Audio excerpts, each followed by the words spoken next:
Everything has its place in the workshop, except dogs. They live in the house.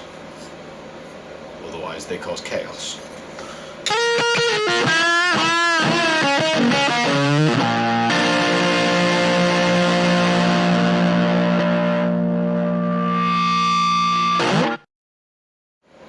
I believe that is exactly where I want things.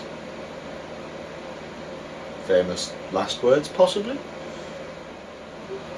If you're doing this yourself and you're adding a top onto a body and you don't have a big kind of press or similar type clamping system, you will need a lot of clamps. I'd advise using a clamping caul that's similar shape to the body template, at the very least follows the outline, and clamp top and back to protect the body and the top itself.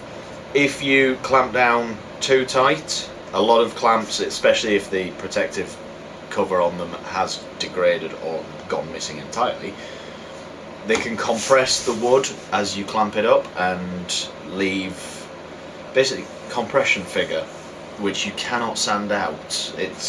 You can be left with a ring that's almost like flaming, but if it's in a uniform pattern around, it looks weird. In fact, I kind of want to find a way to incorporate that into something one day. If you're going to do that and you've got a sea of clamps, or it's a forest of clamps really, isn't it? They're all stuck up everywhere. I would advise, if you know where your pickups are going, stick a screw through the top into the body to pull the top down at those 2 points. Obviously you're going to be routing out the pickup cavities, so those screws will need to come out, otherwise you're going to kill your route a bit. I've done that as well. I've also got a screw stuck in there with the glue and had to dig it out, and that wasn't fun. But be prepared, you might have to route around it and knock out a plug, but you will want some pressure to hold the top down in the middle. I'm not going to be doing it that way. I'm slightly spoiled in that I bought, years ago now, for this very job, a vacuum clamping system. If you're going to be doing this regularly, it's a fantastic thing to have. If you're doing a one-off, it's quite expensive, and I wouldn't recommend throwing your money at it unless you're going to get your use out of it. But it applies a completely even pressure all the way across the top. It actually improves the drying time because it pulls the moisture of the glue out and gives you a really nice solid glue joint in probably about half the time. I have actually left one in for 20 minutes before, taking it out, and it's been rock solid. But I wouldn't recommend doing that. Leave it in for the time the glue recommends. You're going to have a nice tough joint then.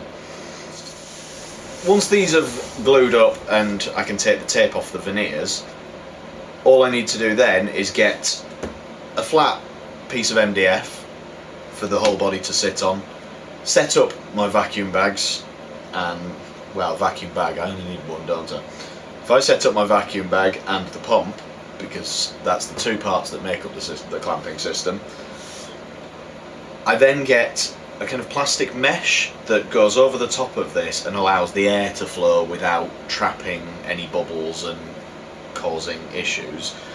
Once that pulls all the air out and clamps this down, that gives me a completely flat, completely even surface where the amount of pressure here is identical to the amount of pressure here, and here, and here, and here, and here, and everywhere else. So there are no bubbles, there's no spots that aren't clamped up, which is nice. So I should get that now really, shouldn't I? So for anyone thinking of getting a vacuum clamping system, the parts included are the vacuum bag. That's quite important. The vacuum pump, equally important. The bits that make life easier are a flat board, which obviously you can sit your workpiece on and it stops things from kind of twisting, and it gives a nice solid surface that you're only needing the vacuum one way then. So I made up a couple of these a while ago where I rounded the corners just so there wasn't any undue strain on one side of the bag. Obviously these corners, you can tear the bag by not putting anything over them. There's a lot of pressure, and as it pulls down it can pull so hard on these sharp corners that it just tears straight through. So this matting will go over the entire body, and that will help spread the load. And what I usually like to do is double it up a couple of times on these corners just to help spread it out. And then sometimes if it sticks out a particularly long way, I'll put something like a thick piece of veneer over there just so that that's got some flex, and it just kind of cushions the corner a little bit. So this corner and this corner I will probably be doing that. This one, yeah, I'll probably do it on there as well.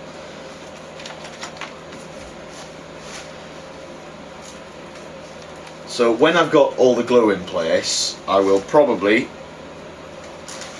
line all of this up, tuck it in here, get all my corners marked up. I might use masking tape to hold everything in place. It's not an issue, it's not going to interfere with the clamp. And then everything goes into the bag, which you then need to seal closed.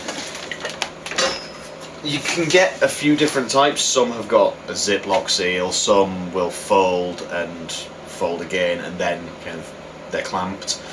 This one has a fancy little piece of plastic. You can see from this how long the bag is. It's a little bit awkward. I should have really got a smaller one. It would have made life simpler.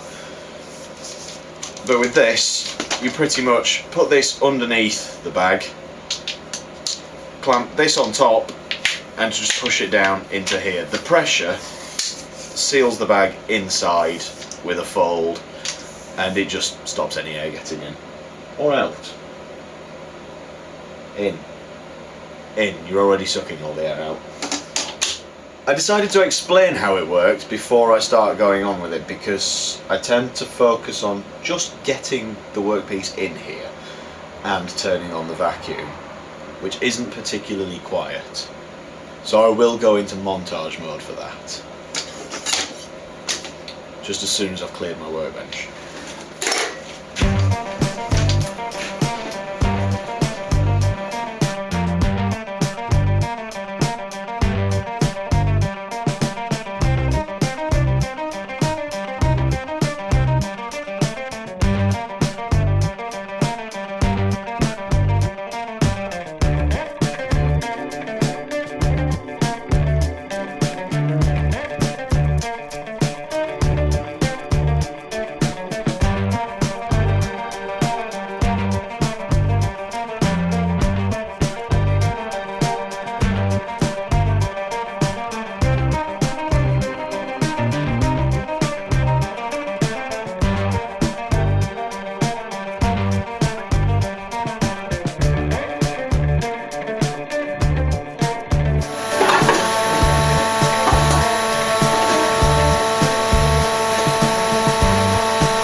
Magic!